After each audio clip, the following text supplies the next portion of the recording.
We have a 2003 Chevy Cavalier and it's making some noise in the front end, so we're gonna put some jack stands under there, get that up off the ground, find out what it is. We've lost connection from the bellows boot here to the bottom, exposing the shaft. We've also got a piece of broken spring here from this coil spring. This is on the driver's side. Down there we take a look and find we're missing our sway bar link as well. Over here on the passenger side, we take a look again. The bellows boot is damaged and exposing the shaft there. It actually looks to me like it could even be crooked. If you feel it with your finger, you can feel a jagged edge. So a piece of spring has broken on this side as well. So what we're gonna do is we're gonna change out these two struts.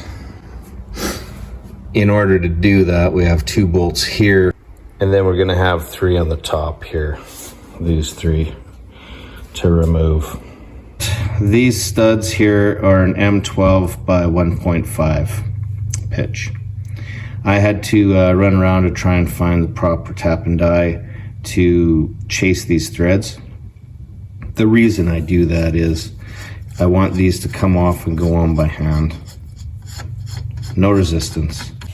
I tap out the lug nut and I use the die and the stud.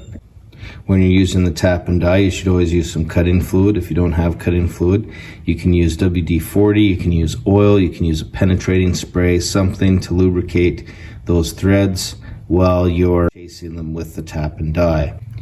If for some reason you can't find a tap and die to chase the threads, another method could be to use a valve grinding compound, and then I would just use the impact with the socket, and I'd smear that on there.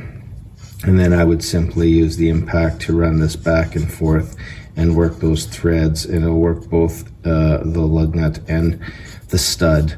And when you're done, after you've finished and you've cleaned everything off with some brake cleaner or whatever, and then cleaned it all off real good, you should be able again to move this by hand easily.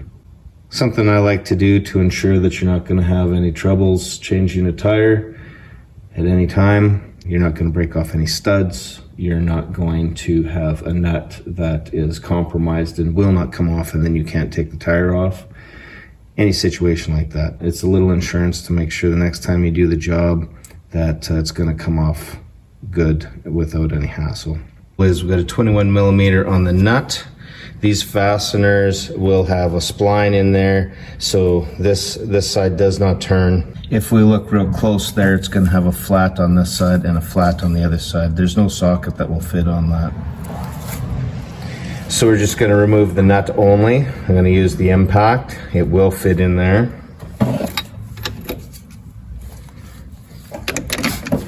It's a little tight. You might need an extension to get that bottom one. We're going to rattle those 2 nuts off. After you get those 2 nuts removed there, you should be able to hammer on the ends. It'll have a tapered end on it, so hopefully you won't wreck the threads. And you're going to hammer the end out.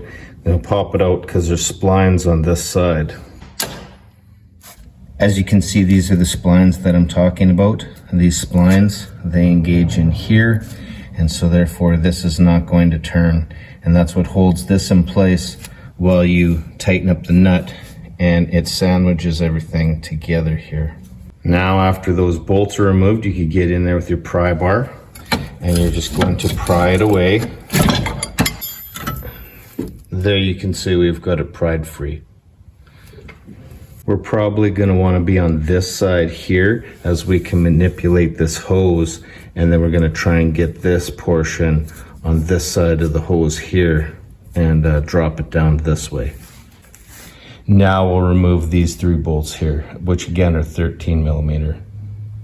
When we remove those 3 bolts, it just fell right down. Now we'll have to just lift that back up, get it on the other side of this hose here, and then drop it down.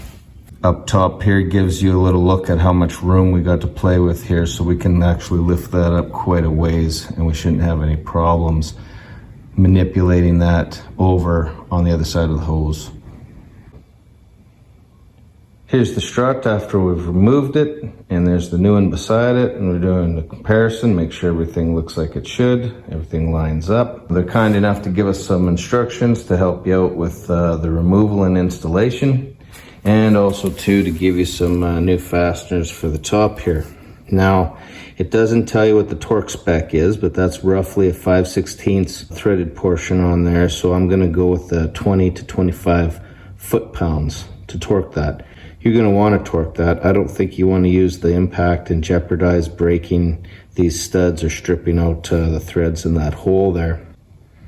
I recommend looking it up to see what the actual torque of it is. Again, I'm just going with the diameter of the fastener. That's how I'm getting my number. On that end down there, the fastener is a little larger. I'm gonna go with 100 foot-pounds if I was to torque it, but I'll rattle it tight with the impact. For anyone interested, this is the part that I'm using to replace these struts. You'll notice that they are actually the same part for both sides, so there's not a left or right. They both install as the same part.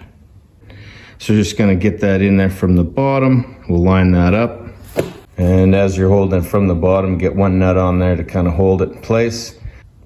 I'll finish putting these fasteners on the top here. I'll torque those down to about 20, 25 foot-pounds. Just simply line this up and get your 2 bolts in there, hit them home with the hammer, and then get your nuts on that side. I use the impact to torque those down, and then I've got the torque wrench on here with 100 foot-pounds. And you can see that the impact is torqued it up just fine.